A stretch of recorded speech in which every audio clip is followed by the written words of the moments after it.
Hi, everybody. My name is Christina Truesdale, and this is my persuasive speech. So, what does it take for someone to be canceled today? One tweet, one accusation, one viral post? In today's world, someone's reputation can be destroyed in a matter of hours, even minutes before the full story is even told, before both sides are heard, and before facts are even confirmed. We live in a time where information moves fast, but judgment moves even faster. And once that judgment is made, there is almost no going back. A single moment, whether it is fully understood or not, can define a person for years and sometimes for the rest of their lives. Cancel culture has become a powerful force in our society, especially among young people and on social media platforms. According to the Pew Research Center, many Americans believe cancel culture can be a way to hold people accountable for harmful actions. However, that same research also shows that others believe it often goes too far and punishes people unfairly without giving them the chance to explain themselves or without considering the full context. This creates a serious problem. We are making permanent judgments based on temporary information, and we are reacting before we fully understand. And when that happens, real people face real consequences. Careers are lost, opportunities disappear, reputations are damaged, and mental health can suffer in ways we do not see. So why does this happen so quickly? Why are people so ready to cancel others without waiting for the full story? The answer lies in how we think and how we interact with others, especially online. The American Psychological Association explains that people are strongly influenced by groupthink and social pressure. This means that when we see a large group of people believing something or reacting in a certain way, we are more likely to follow along, even if we have not fully examined the situation ourselves. Social media makes this even stronger. When thousands or even millions of people are reacting to something, it creates a sense of urgency and emotional intensity. People feel pressure to respond quickly, to pick a side, and to be a part of the conversation.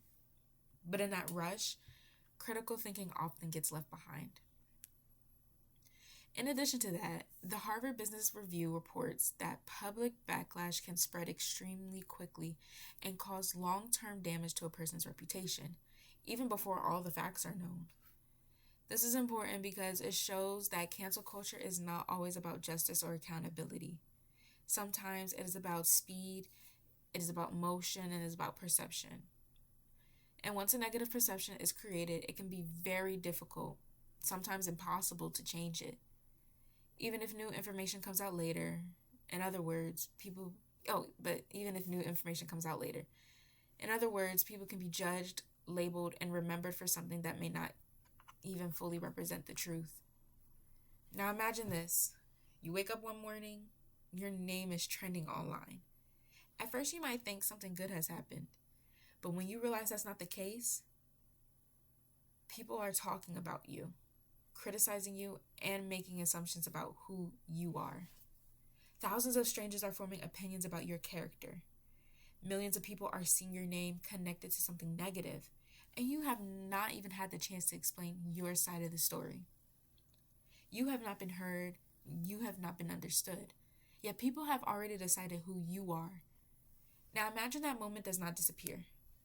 Imagine it follows you for years, and every time you apply for something, every time you meet new people, every time your name is mentioned, that moment is still there.